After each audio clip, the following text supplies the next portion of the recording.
Man, what a big week this is, with we got some great football, we got the World Series, we got as you and I are talking right now, Halloween Havoc NXT is happening as Oh, we're recording. I know you were able to be a part of a handful of Halloween Havocs, of course, in yeah. 96 and then back for 99 and 2000. Is Halloween Havoc, when you think about the important WCW pay-per-views, where do you consider that one, with all the others, the Great American Bashes, the Bash at the Beach, Road Wild, Starrcade, Super Brawl, World War III, on and on? Where in the hierarchy of WCW pay-per-views do you think Halloween Havoc is? Conrad, you're much faster than me. So I started. So what was the big event? Havoc 1996. Yeah, you were in that's when you got chokeslammed by the Giant. And who My, was my favorite promo when you go, "Oh, Giant, you may whip my tail, but you will not choke slam me." What what a was great the main promo! event that night? What was That was Hulk Hogan and Randy Savage, and Roddy Piper returned in the main event. because I whatever I'd done, I'd worked there in the night, and whoever had said, "Hey, let's go up here and watch it in a suite at the MGM Grand." I'm like, "Yeah." So we instead of watching it backstage, we went up top, and we could hear the the live, the crowd, the reaction live. Um, that was, and in my mind, and I'll say it, I was maybe programmed at that time. Royal Rumble, Mania, SummerSlam, Survivor Series, the Big Four, Yes, and WCW. I in my mind was probably Starrcade because the lineage, probably Super Brawl. maybe Super Brawl, and I love the name Great American Bash. So those, but being it a I don't even call Halloween a holiday, but it's just it wasn't a it didn't have that feel, and I can remember. Gosh, I wish I could remember it, but for the first time, it was at this event that they're like, no, no, no, no, no. The Havoc is programmed. It's counter programmed. It is like Mania's in the spring. WCW's biggest event is in October, and it's Halloween Havoc. And man, that night, that whole pomp and circumstance and the vibe and the reactions, and WCW is absolutely red hot at the time. That's when I got my real head around the understanding that Halloween Havoc was, if not the biggest, right up there at the very top of WCW's programming. And yeah, it was there was a couple of big Havocs through the years, but that was that to me, I got to watch that match as a fan, and it was, at that time WCW was winning the war, correct? Yeah, it was the NWO had taken over, and I've done hundreds of episodes with Yeah. Eric Bischoff, and Eric says Halloween Havoc 1996 is the high point of his WCW experience, where he No was just shit. having the most fun, feeling it the most. If you're going to watch one pay-per-view this week, a little throwback, Eric and I would Okay. recommend you check out Halloween Havoc 1996. That Okay. was such an incredible time with the NWO getting hot. And you got a sold out MGM Grand Garden Arena. The Outsiders are getting hot. You got Dean Malenko and Rey Mysterio in the undercard. It's just a special show. Go out of your way to see it. I'm glad that it's back. I probably think the WCW Big Four, you sort of rattled off the WWF ones, at least in my opinion, were probably Super Brawl, Bash at the Beach, Halloween Havoc, and Starrcade. So if there was a Gotcha. WWF Big Four, those are probably the WCW Big Four from my perspective. But I I, as a agree. fan, just thought Starrcade's it. The high watermark being Sting and Hogan, and even going back, to Dusty Flair. Starrcade was it. That was the special show.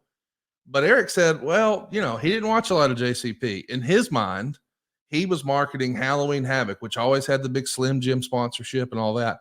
That was the big blowout tent pole event for WCW. I'm Yep. so glad that the current regime in WWE is dusting off some of that nostalgia. We've seen some of those brands come back, like Great Yep. American Bash and like Halloween Havoc and War Games. I hope that they start doing a Starrcade again. I know they tried a few years ago with like not a premium live event, but like a WWE Network special. I think Starrcade making a comeback could be cool. Well, you kind of look at TNA after all those years. Oh, don't use that name. Don't use that name.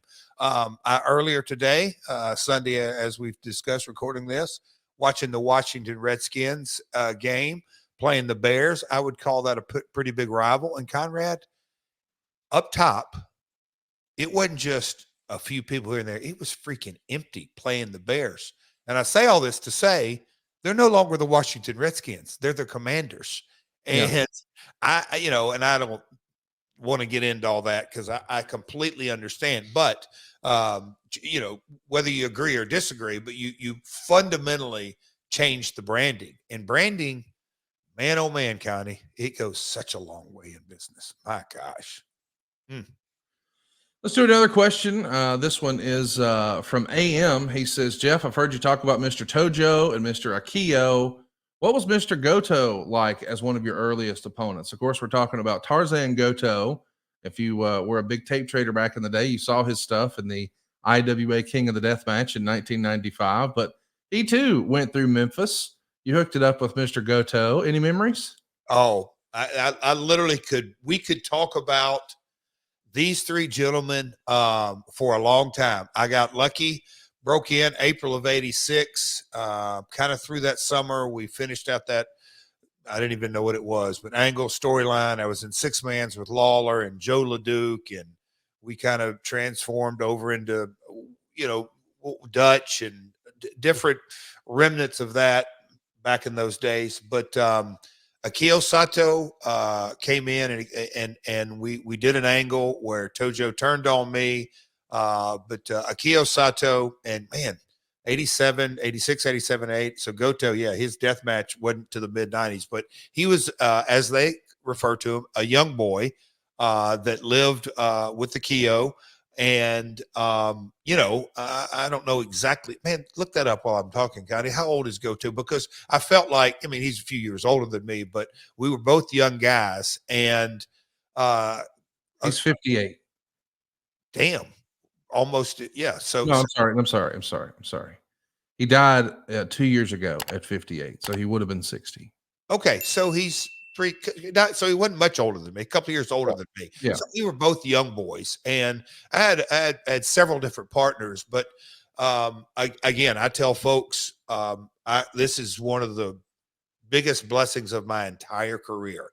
I got to work, and this is no exaggeration. This is no old timer, but it was 18 straight weeks, whether it was singles, tags, or six mans. Sato, again, the ring general, and we got to go out and have the same basic match, but he would add different stuff every night and subtract and get me to try different things and work on selling one night, but certainly 6 nights a week, some weeks 7. But that was the very, very core of my training. Real time, you do the math there, even if it's 5 times, times 16, times 18 weeks, that's a lot of matches in a short period of time. And me and Goto, again, like I said, we were the young guys. Billy Travis was my partner through this, Pat Tanaka, Paul Diamond a few times. I think that you could have thrown in a Tracy Smothers. But anyway, me and Goto were the two young guys, got the heat on me every night, and Goto took the brunt of the comeback. So we worked a lot together. And he was so much better than me at a young age, but I think he had his training over there, and he came over here and got seasoned. But I can't say enough for what that time in my career did for me, because it absolutely drilled the basics into me, every shape, form, or fashion. Sato, I got to see him in Kansas City last year when AEW went out there. I gave him the biggest hug and got to thank him, because it had been a while since we had seen each other, but I was in a better place mentally to really, really look him in the eye and thank him for what he had done for my career.